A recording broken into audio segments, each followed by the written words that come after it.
জীবনে এমন কি আছে যা আপনাকে অজান্তে শিখরে পৌঁছে দিতে পারে বা আপনার পতনও ঘটাতে পারে?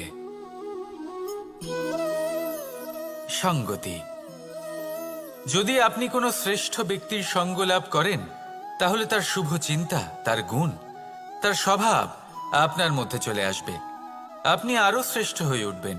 আবার সেখানেই যদি আপনি কোনো দুষ্ট ব্যক্তির সঙ্গতি লাভ করেন, কোনো খারাপ মানুষের সঙ্গতি লাভ করেন, তাহলে আপনার শুভ চিন্তা, আপনার গুণ, তা যে কখন আপনার থেকে কেড়ে নেওয়া হবে সেটা আপনি জানতেও পারবেন না। দেখুন, এই সঙ্গতি হলো অত্যন্ত গুরুত্বপূর্ণ। এই সঙ্গতি আপনার নিয়তি নির্ধারণ করে। আপনাকে উদাহরণ দিলে, বৃষ্টির ফোঁটাকে দেখুন। যদি কোনো ফোঁটা গাছের পাতায় এসে পড়ে, তাহলে তা জীবন দান করতে পারে। যদি এমন কোনো ফোঁটা সাপের মুখে এসে পড়ে, তাহলে তা বিষে পরিণত হয়। যেমন সঙ্গ, তেমন নিয়তি। এবার দুর্ভাগ্যের বিষয় হলো এটাই যে বর্ষার ফোঁটা নির্ধারণ করতে পারে না সে কোথায় পড়তে চায়। তার নির্বাচনের ক্ষমতা নেই। কিন্তু আপনার কাছে তো বিবেক আছে, আপনি ভাবতে পারেন, চিন্তা করতে পারেন। তাহলে আপনি ভাবুন, আপনি কি এমন সঙ্গ চান যা শ্রেষ্ঠ, নাকি এমন সঙ্গ চান যা অশুভ? নির্বাচন আপনারই। শ্রেষ্ঠ সঙ্গ বাছুন আর আমার সাথে ভালোবেসে বলুন, রাধা রাধা। আমাদের জীবনে অত্যন্ত গুরুত্বপূর্ণ একটা আশা বসবাস করে, বিশ্বাসের রূপে। বিশ্বাস যা আমরা ঈশ্বরের ওপর করি, ভাগ্য, প্রারব্ধের ওপর করি, নিয়তির ওপর করি। যখনই ভালো কিছু হয় আমরা বলি এ হলো ঈশ্বরের দয়া। যখন খারাপ কিছু হয় আমরা বলি এ হলো ঈশ্বরের মায়া। কখনো ঈশ্বর বা ভাগ্য বা প্রারব্ধ বা নিয়তি।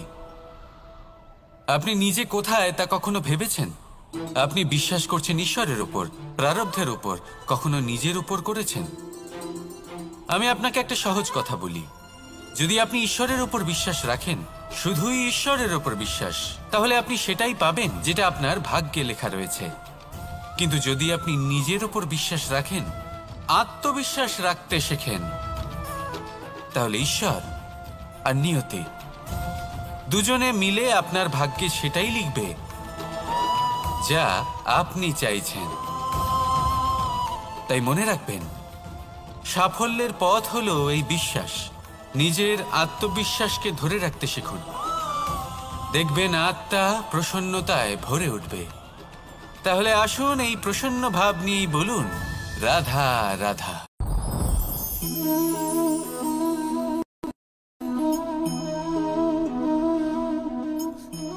মুক্ত। এই মুক্তই সবাইকে মোহিত করে দেয়, নিজের দিকে আকর্ষিত করে। অত্যন্ত সুন্দর, গোল, শুভ্র। মুক্ত দ্বারা নির্মিত আভূষণ, তা হয়তো সে মুকুটই হোক বা কোনো স্ত্রীর অলংকার, তাকে আরো সুন্দর করে তোলে, তাকে আরো সুন্দর দেখতে লাগে। এবার এই মুক্তকে এত সুন্দর দেখার জন্য কত কষ্ট সহ্য করতে হয় তা কি কখনো আপনি ভেবেছেন? এই মুক্ত ঝিনুক থেকে বের করা হয়। ঝিনুক যা কিনা সমুদ্রের তলদেশে থাকে। ওকে কত কষ্ট সহ্য করতে হয়, জলের চাপ সহ্য করতে হয়, সমুদ্রের স্রোত সহ্য করতে হয়। এই ঝিনুককে এত কষ্ট সহ্য করতে হয়, এই মুক্তকে এত কষ্ট সহ্য করতে হয়, তারপরে এর রূপ এত সুন্দর হয়।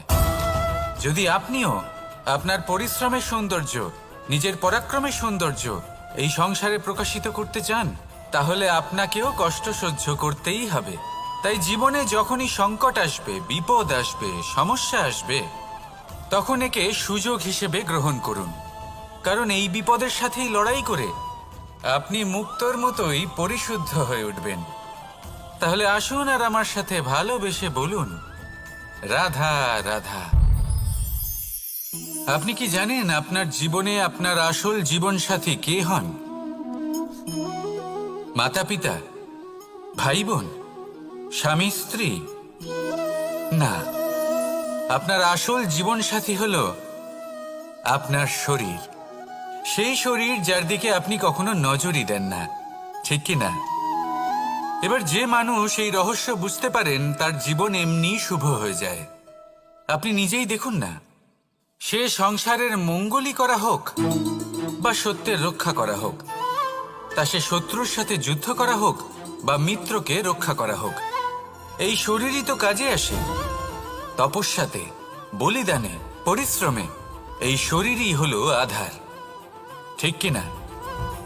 তাই আমাদের কর্তব্য হলো যে আমরা যেন নিজের শরীরের যত্ন নিই। আমরা কি খাই, আমাদের কি খাওয়া উচিত, এটা যেন বুঝি। কোনটা সুপাচ্য আর কোনটা নয়, এটা যেন বুঝি। কারণ যেমন হবে অন্ন, মনও তেমনই হবে। যত ভালো অন্ন তত ভালো মন। আর সুস্থ শরীর হলো সুস্থ মনের আধার, এ কথা অবশ্যই মনে রাখবেন। আর যদি মন সুস্থ থাকে তাহলে সকল শুভ উদ্দেশ্য পূর্ণ হবে। তাহলে আসুন আর আমার সাথে ভালোবেসে বলুন, রাধা রাধা।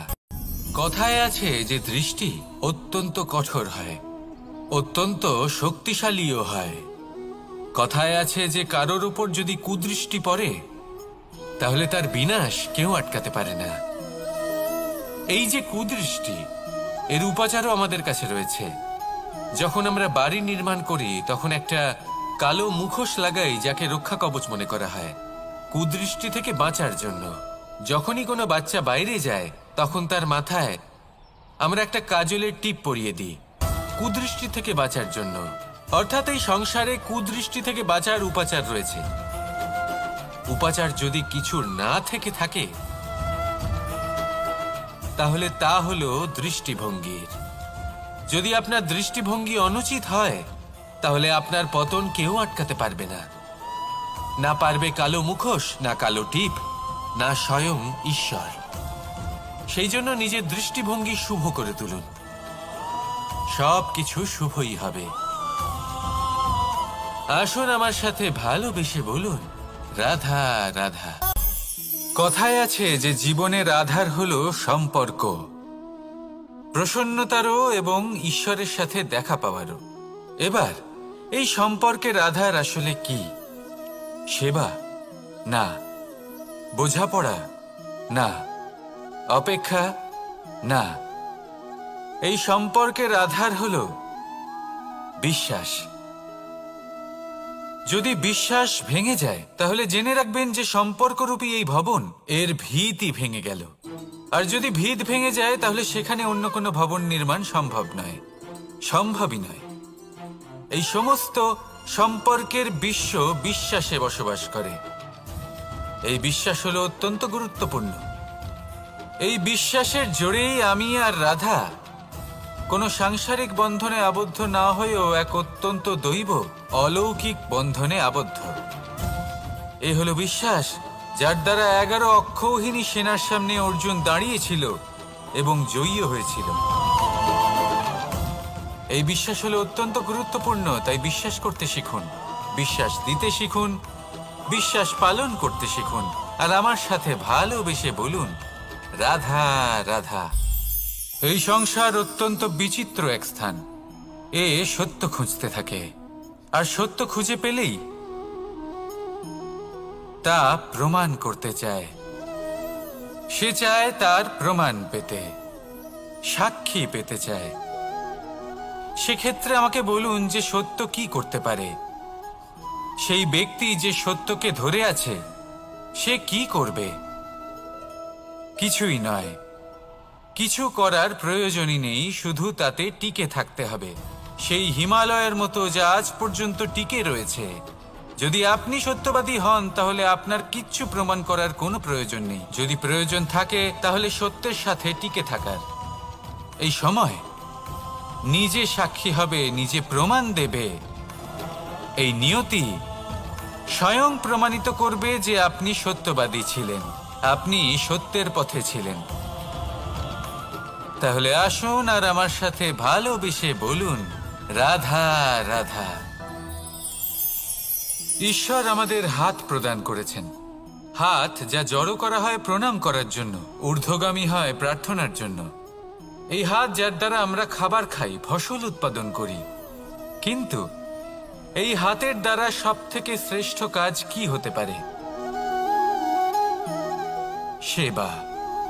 আগে হ্যাঁ, সেই হাত যা সামনে এগিয়ে আসে সেবা করার জন্য, যে সেবা করে তাদের যারা দুঃখে থাকেন, নিরাশ হয়ে থাকেন, যারা সেবা করেন তাদের যারা কিনা দরিদ্র, সেই হাত হলো সব থেকে অধিক মহান। ঈশ্বরকে দীনবন্ধু বলা হয়ে থাকে, কারণ যারা দুঃখী হন, নিরাশ হন, দরিদ্র হন, ঈশ্বর তাদের সাহায্য করেন, তাদের সহায়ক হন, তাদের মধ্যে ঈশ্বর বাস করেন। তাই আপনারা যদি এটাই করেন, যারা দুঃখে আছেন, নিরাশ হয়ে আছেন, যাদের সাহায্যের প্রয়োজন রয়েছে, যদি আপনি তাদের সাহায্য করেন, তাহলে আপনি এমন এক চৈতন্য লাভ করবেন যে আপনি তৃপ্ত হয়ে উঠবেন। তাহলে সবার সেবা করুন আর আমার সাথে ভালোবেসে বলুন, রাধা রাধা। ভয়। জীবনে আমরা কোন কোন বিষয়ে ভয় পাই? কোনো মানুষকে হারানোর ভয়, কোনো মানুষ, কোনো সম্পর্ককে হারানোর ভয়, অর্থহানির ভয়, সময়হানির ভয়। এবার বিষয়টা হলো, এই ভয় কখনো আমাদের কোনো লাভ করে না। এটা সবসময় আমাদের পিছনে ঠেলে আর নিচু স্তরে নামিয়ে দেয়, কখনোই আমাদের উত্থানের কারণ হয় না। তাই জীবনে যদি কোনো ভয়ের কারণ থাকতেই হয়, তা শুধুই এটা যে মানুষের কথা ভাবতে ভাবতে, সম্পর্কগুলিকে হারানোর ভয়, মানুষকে হারানোর ভয়, সবার মন রাখতে রাখতে আপনি যেন নিজেকে, নিজের ভাবনা চিন্তাকে না হারিয়ে ফেলেন। যদি এরকম হয়, যদি সকলের মন রাখতে রাখতে আপনি নিজেই নিজেকে হারিয়ে ফেলেন, নিজের ভাবনা, নিজের লক্ষ্য, নিজের মন্তব্যকে হারিয়ে ফেলেন, তাহলে সংসারে যতই যাই হয়ে যাক না কেন, প্রসন্নতা লাভ করবেন না। তাই রক্ষা তাকেই করুন যে আপনাকে রক্ষা করে, আপনার মানসিকতা, আপনার ব্যক্তিত্ব, আপনার লক্ষ্যকে রক্ষা করে। আর যদি কোনো বিষয় ভীত হতে হয়, তবে আপনি যেন নিজের উদ্দেশ্যের থেকে দূরে না চলে যান। তাহলে আসুন আর আমার সাথে ভালোবেসে বলুন, রাধা রাধা। সময় একটু একটু করে কেটে যায়, একটু একটু করে নিকটে আসে। খুব অদ্ভুত ব্যাপার। এই সময় প্রতিকূল হলেও একটু একটু করে কেটে যায়। এই সময় যদি ভালো হয়, তাহলে একটু একটু করে নিকটে আসে। অনুচিত তখনই হয় যখন আমরা নিজেদের অসফলতার জন্য সময়কে দোষ দিই, কিন্তু আসলে তেমনটা হয় না। আপনার পরিশ্রম আর প্রয়াস দ্বারাই আপনি সাফল্য লাভ করবেন, সময়ের দ্বারা নয়। যদি এই সাফল্য একটা সুন্দর ভবন হয়, তাহলে সময় হলো তার দেওয়ালের রং, যা সময়ের সাথে বদলাবে, সময়ের সাথে ফিকেও হয়ে যাবে। কিন্তু সাফল্যের এই ভবন আপনাকেই নির্মাণ করতে হবে, আপনার পরিশ্রমের ইট দ্বারা এবং প্রয়াসের চুনসুরকি দ্বারা। তাই পরিশ্রম আর প্রয়াস করতে থাকুন, সাফল্য আপনি অবশ্যই পাবেন। সময় যদি আজ ভালো না হয়, তাহলে কাল অবশ্যই হবে। প্রয়াস করতে থাকুন আর আমার সাথে ভালোবেসে বলুন, রাধা রাধা। এ হলো গোলাপ ফুল। একে আমরা সকলেই চিনি। সমগ্র সংসার ভালোবাসে এই পুষ্পকে। এই ফুল দেখতেও সুন্দর। সবথেকে বেশি গুরুত্বপূর্ণ কথা হলো এর সুগন্ধ, যা দূর দূরান্ত থেকে ব্যক্তিদেরকে আকৃষ্ট করে। এই সুন্দর পুষ্প একটু মন দিয়ে দেখলেই দেখা যায় এর নিচে কাঁটা রয়েছে। এই সংসার বলে, এ প্রকৃতির কেমন রচনা, এত কোমল পুষ্প, এটা কি তীক্ষ্ণ কাঁটা সহ প্রস্ফুটিত হয়? এটাই হলো জীবনের সত্য। আমাদের অন্তরের সদ্গুণ, সেগুলিও এই ফুলের মতোই সুন্দর। সংসার এর সৌন্দর্য দেখতে পায়, এর সুগন্ধ চতুর্দিকে ছড়িয়ে পড়ে। কিন্তু এই সদ্গুণ জাগ্রত করে তোলার জন্য কঠোর পরিশ্রম করতে হয়, প্রতিনিয়ত চেষ্টা করে যেতে হয়। তাই জন্য যদি আপনি জানেন আপনার পথ উচিত, কিন্তু তা কাঁটায় পরিপূর্ণ, তাহলে থামবেন না, চলতে থাকুন। একবার যদি অন্তরের সদ্গুণ জাগ্রত হয়, তাহলে এই সংসারের সৌন্দর্য দেখবে আর সুগন্ধে আকর্ষিত হয়ে আপনার কাছে আসবে। এই মন, এই জীবন প্রসন্ন হয়ে বলবে, রাধা রাধা।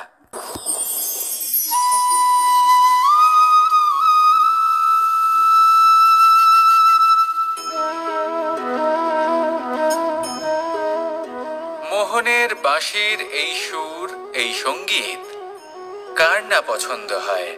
সবারই খুব ভালো লাগে। এবার এই সুর আসে কোথা থেকে? কেউ বলবেন কৃষ্ণের হৃদয় থেকে। সত্য কথা, এই সুর হৃদয় থেকে নির্গত হয় এবং প্রকট হয় এই বাঁশি থেকে। এই বাঁশিটাকে দেখুন, এই ছিদ্রগুলি দেখুন, প্রত্যেকটা সুর থেকে নিজস্ব একটা স্বর নির্গত হয়। এবার যে ব্যক্তি এই সমস্ত সুর এবং স্বর বুঝতে পারেন, এতে নিপুণ, তিনি এই বাঁশির দ্বারা যে সুর নির্গত করবেন তা তো মধুর অবশ্যই হবে। এবার জীবনের সাথেও কিছুটা এরকমই ঘটে। জীবনের কিছু নীতি থাকে, অর্থ, কুটুম্ব এবং আধ্যাত্মিক। যদি জীবনের প্রত্যেকটা মুহূর্ত সুখময় হয় এরকম আপনি চান, তাহলে এই তিনটি নীতিতে আপনাকে নিপুণ হতে হবে। কোনো একটি বিশেষ নীতির প্রতি যদি আপনি বেশি ঝুঁকে পড়েন, তাহলে বাকি দুই নীতি থেকে যা সুখ লাভ করা সম্ভব তা পারবেন না। ধন অর্জন করতে হবে পরিবারের জন্য, পরিবারের সুখ মনের শান্তির জন্য, মনে শান্তির প্রয়োজন মনের শুদ্ধতার জন্য। যখন এই মন শুদ্ধ হবে, জীবন শুদ্ধ হবে, পবিত্র হবে, সুন্দর হবে এবং ভালোবেসে বলবে, রাধা রাধা। যত শক্তিশালী এই মন, তত শক্তিশালী এই শরীরও। এই যে আমাদের শরীর, এটা আসলে কি? এ হলো একটা রথের মতো। আর একটা রথ ততক্ষণ চলতে পারবে না যতক্ষণ না তাকে কোনো সারথি চালাবে। এই মন হলো শরীরের সারথি। এবার ভাবুন, যদি এই সারথি শক্তিহীন হয়, দুর্বল হয়, তাহলে এই রথের কি হবে? এটা উচিত পথে চলতে পারবে না, উচিত গতিতে চলতে পারবে না, মন মতো স্থানে এটা পৌঁছতেও পারবে না। সেই জন্য মনের শক্তি অত্যন্ত প্রয়োজনীয়। এবার মনের শক্তি আমরা কোথা থেকে লাভ করি? দৃঢ়তার শক্তি থেকে। এবার এই শক্তি আমরা কিভাবে বাড়াতে পারি? আমরা প্রতিদিন কিছু নতুন স্থির করি, কিছু ছোট কিছু বড়। আর যেই আমরা নতুন কিছু পূর্ণ করি, আমাদের মনের শক্তি বেড়ে যায়। আর যদি পূর্ণ না করতে পারি, মনের শক্তি কমে যায়। একটা দেওয়ালের মতো ছোট ছোট ছোট ছোট শিলা আমরা একটার পর একটা স্থাপন করে একটা দেওয়াল তৈরি করি। এতগুলো পাথর যখন একত্রিত হয়ে যায়, তখন এমন এক দেওয়াল তৈরি হয় যাকে ভাঙা প্রায় অসম্ভব হয়ে দাঁড়ায়। সেরকমই হয় মন এবং দৃঢ়তা। ছোট ছোট কাজ করে নিজের লক্ষ্য পূর্ণ করুন। এই লক্ষ্য যদি পূর্ণ হয়, তবে মনের শক্তি বাড়বে।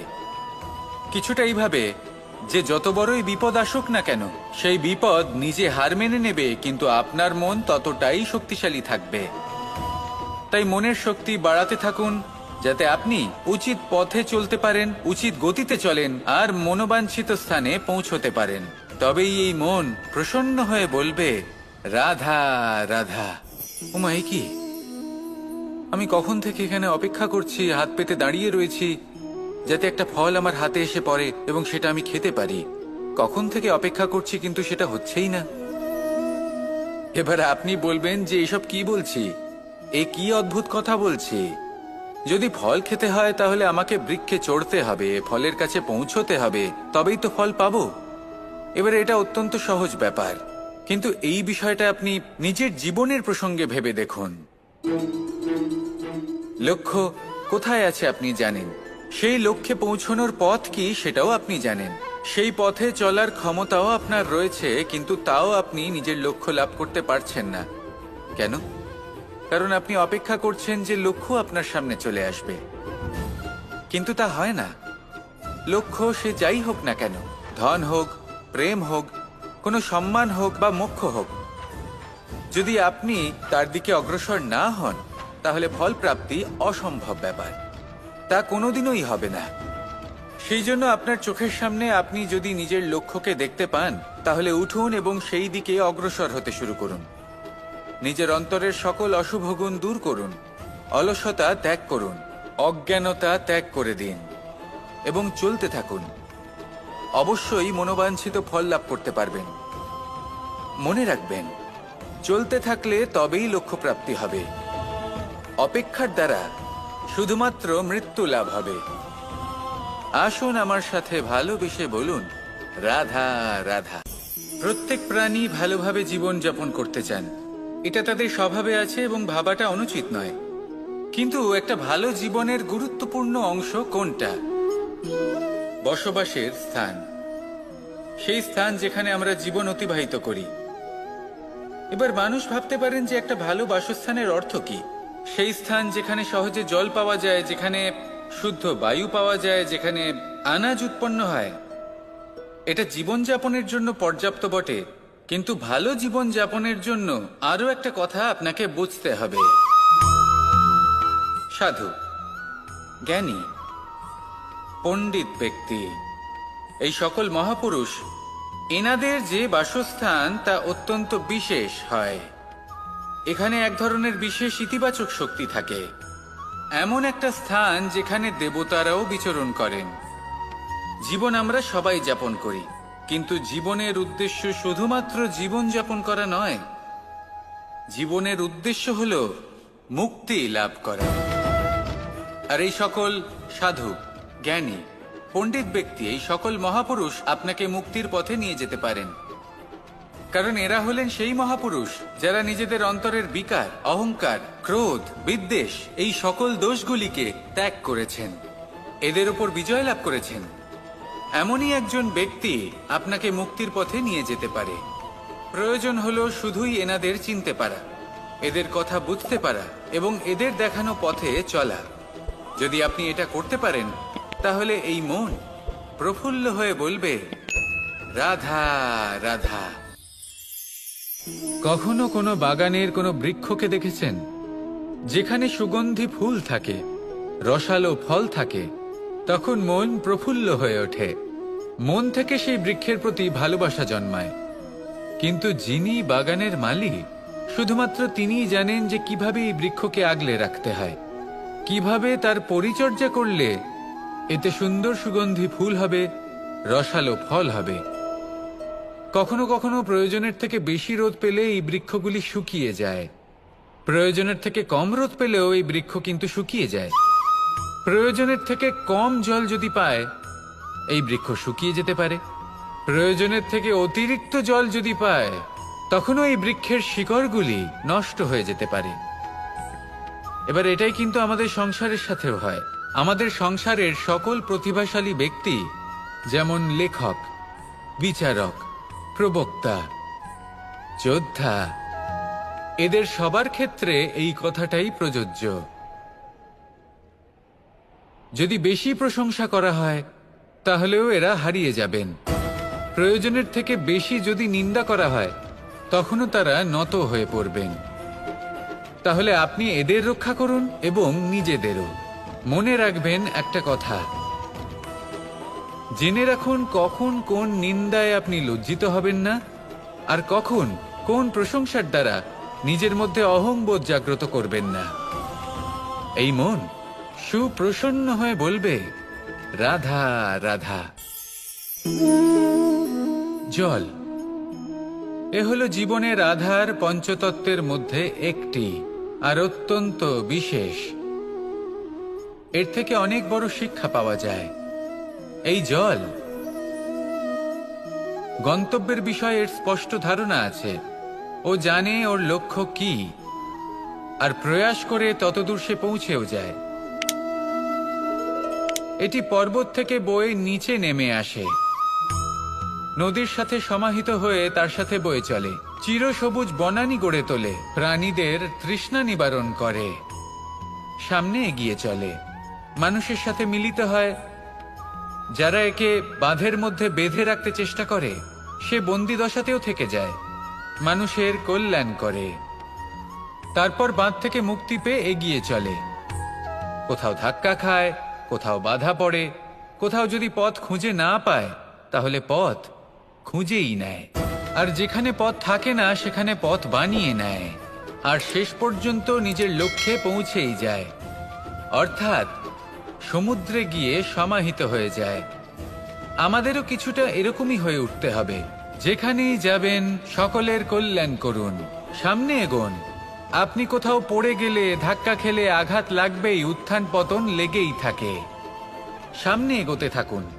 কোথাও পথ না পেলে তা খুঁজে নিন, কোথাও পথ না থাকলে তা বানিয়ে নিন। নিজের গন্তব্যের কথা সব সময় মনে রাখুন। শেষ পর্যন্ত নিজের মোক্ষ লাভ আপনি অবশ্যই করবেন। আর আমার সাথে ভালোবেসে বলুন, রাধা রাধা। জীবনের প্রত্যেক মুহূর্ত আমাদের কিছু না কিছু শিক্ষা দেয়, নির্ভর করছে আমাদের দৃষ্টিভঙ্গির উপর। যেমন নদী হলো আমার অত্যন্ত প্রিয়, নদীতে ভ্রমণ করতে আমার খুব ভালো লাগে। কি বলেন? নদীতে সবসময় নতুন কিছু থাকে, ও পুরনো কিছুই নিয়ে বসে থাকে না, সব সময় প্রবাহমান, কখনো থামে না। ততক্ষণ থামে না যতক্ষণ না সাগরে গিয়ে সমাহিত হচ্ছে। ঠিক এইভাবেই আমাদেরও উচিত নিজের জীবন অতিবাহিত করা, নদীর মতো। প্রত্যেক মুহূর্ত নতুন, তাই সেইভাবেই জীবন যাপন করুন। পুরনো কিছুই একত্রিত করে রাখবেন না, বিগত স্মৃতির মাঝে নিজেকে হারিয়ে ফেলবেন না। এই যে বর্তমান, এই যে মুহূর্ত, সেটাই হলো সর্বশ্রেষ্ঠ। এর মাঝেই জীবন যাপন করুন, নদীর মতো প্রবাহমান হতে শিখুন। আপনি শিখে গেলে তাহলে মনে রাখবেন, আমার আপনার মাঝে বিচরণ করতে বড়ই ভালো লাগবে।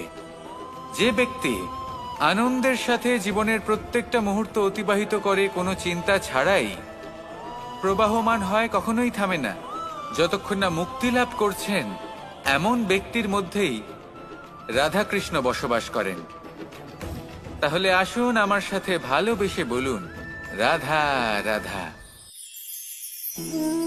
সূর্যের প্রকাশ, অন্ধকারকে দূর করে দেওয়া সেই মহানায়ক। এই সূর্যের প্রকাশ যখন পৃথিবীতে এসে পৌঁছয়, কি হয়? এই পৃথিবী জেগে ওঠে, প্রত্যেক প্রাণী জেগে ওঠে, মানুষ জেগে ওঠে, নিজের কর্ম করেন, জীবন যাপন করেন। এই ঘুমের মৃতপ্রায় স্থিতি কাটিয়ে উঠে জীবন যাপন করতে শেখেন। এটাই হলো প্রভাব সূর্যের প্রকাশের। এবার এই প্রকাশ যে সূর্যের থেকে পাই, তিনি কি করেন? তিনি নিজেকে জ্বালান আমাদের জীবন প্রদান করার জন্য। প্রত্যেকটা মুহূর্ত তিনি তাপ সহ্য করেন, আমরা যাতে সেই প্রকাশ লাভ করি। এটাই হলো জীবনের সারমর্ম। যদি আপনিও এই সংসারে প্রকাশ ছড়িয়ে দিতে চান, তাহলে আপনাকেও তপ্ত হতে হবে, নিজে জ্বলতে হবে, সেই কর্ম করতে হবে যেটা কঠিন হতে পারে কিন্তু আসলে শ্রেষ্ঠ। তবেই এই সংসারের সেবা করতে পারবেন, সংসারকে পথ দেখাতে পারবেন। নিজের অন্তরের প্রকাশ জাগ্রত করুন, তবেই সেই সকল ব্যক্তি যারা পাপের অন্ধকারে নিমজ্জিত হয়ে আছেন, তারা জাগ্রত হবেন। সেই সকল ব্যক্তিকে জাগিয়ে তুলুন, প্রেরিত করে তুলুন সুখী হওয়ার জন্য যারা সুখী হতে পারছেন না। সেই সকলকে প্রেরিত করুন সাফল্য লাভের যারা সফল হতে পারছেন না। নিজের অন্তরের সূর্যকে জাগ্রত করুন, চারিদিকে শুধু প্রকাশই প্রকাশ হবে, জীবনই জীবন থাকবে, আনন্দই আনন্দ থাকবে, আর এই মন বারবার প্রসন্ন চিত্তে বলে উঠবে, রাধা রাধা। আজ আমরা দুই ধরনের ব্যক্তির বিষয়ে কথা বলবো। প্রথম জন হলেন যে প্রয়োজনের থেকে অনেক বেশি পরিমাণ ধন উপার্জন করে থাকেন।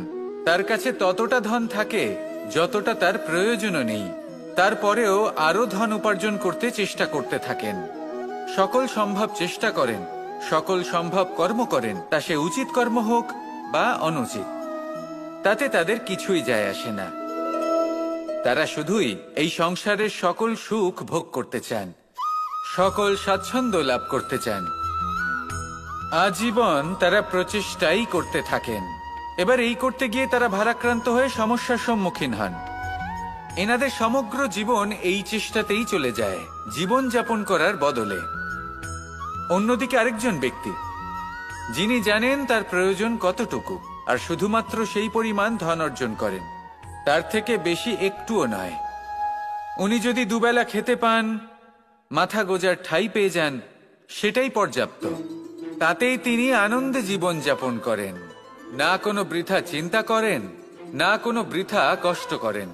এবার আমি আপনাদের জিজ্ঞেস করব, এই দুই ব্যক্তির মধ্যে আপনি কোন ব্যক্তি হতে চাইবেন? বেশিরভাগ মানুষ এটাই বলবেন যে আমরা সেই দ্বিতীয় মানুষ হতে চাই যারা সন্তুষ্ট।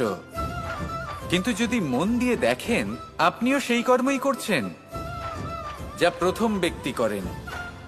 আপনারা সবসময় চেষ্টা করে চলেছেন, এটাও লাভ করতে হবে, ওটাও লাভ করতে হবে, আমার এটারও প্রয়োজন, ওটারও প্রয়োজন। আপনি অনেক কিছু লাভ করেছেন, কিন্তু প্রশ্ন এটাই যে আপনার কি সেই সবকিছুর প্রয়োজন রয়েছে? এর উত্তর আপনার অন্তর্মনে রয়েছে। আপনার মন জানে যে আপনার প্রয়োজন কতটুকু। সেখানে গিয়ে দেখুন। সন্তুষ্টি মানুষকে আনন্দ দেয়। মানুষ যতটা সন্তুষ্ট হবে ততটাই সে আনন্দ লাভ করবে।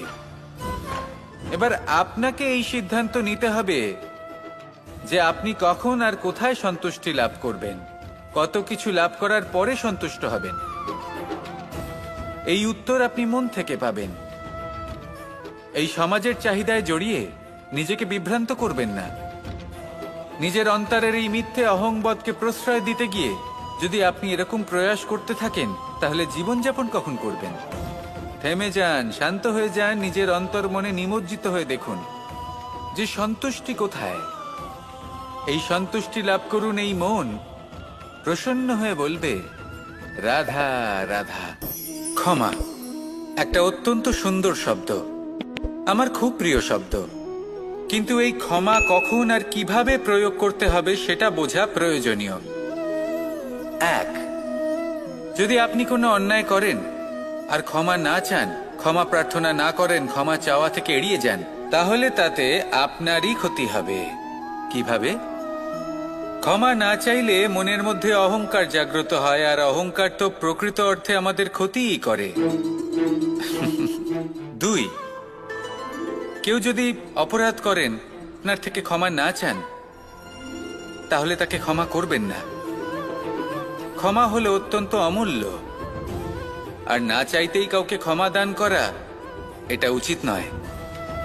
তিন, যদি কেউ আপনার সাথে অনুচিত কিছু করেন, অপরাধ করেন, আর আপনার থেকে ক্ষমা চান, তাহলে তাকে ক্ষমা করে দিন। তাতে আপনার অন্তরের করুণাবোধ জাগ্রত হবে, প্রেম জাগ্রত হবে, আর তা আপনার জন্য শুভ হবে। চার, যদি আপনি নিজে কোনো অপরাধ করেন, তাহলে অবশ্যই ক্ষমা চাইবেন। তাতে আপনারই লাভ হবে। কিভাবে? সামনের ব্যক্তি আপনাকে ক্ষমা করুক বা না করুক, আপনার অন্তরের অহংকার ক্ষীণ হবে, আর এই মন আরো নির্মল হয়ে উঠবে। এই ক্ষমা অত্যন্ত অমূল্য, ভেবেচিন্তে একে ব্যবহার করুন, আর আমার সাথে ভালোবেসে বলুন, রাধা রাধা।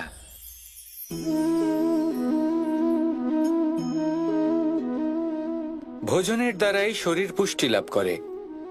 ছোটবেলা থেকে আজ পর্যন্ত যাই আপনার ভোজন হয়ে থাকুক, যাই আপনার আহার হয়ে থাকুক, সেই অনুসারেই আপনার শরীর গঠিত হয়েছে। এই ভোজন অত্যন্ত গুরুত্বপূর্ণ, সেই জন্য এর প্রত্যেক অংশকে বোঝা খুব আবশ্যক। প্রথম অংশ, যে আমরা কি গ্রহণ করছি, এই ভোজন কোন স্থান থেকে আসছে সেটা বুঝুন। দ্বিতীয় অংশ, ভোজন কে বানাচ্ছেন। এই ভোজন সর্বশ্রেষ্ঠ তখনই হয় যখন মাতার হাতে তৈরি করা ভোজন হয়।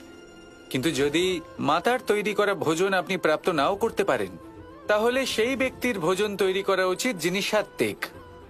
তৃতীয় অংশ, কোন স্থানে আপনি ভোজন গ্রহণ করছেন।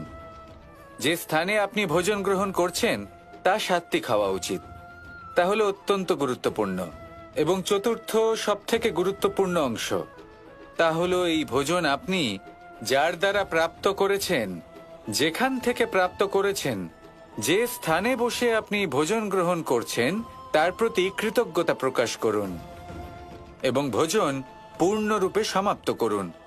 তবেই এই ভোজন আপনাকে সুখী জীবন দান করবে, সুস্থ শরীর দেবে, আর এই মন তা সুপ্রসন্ন হয়ে বলবে, রাধা রাধা।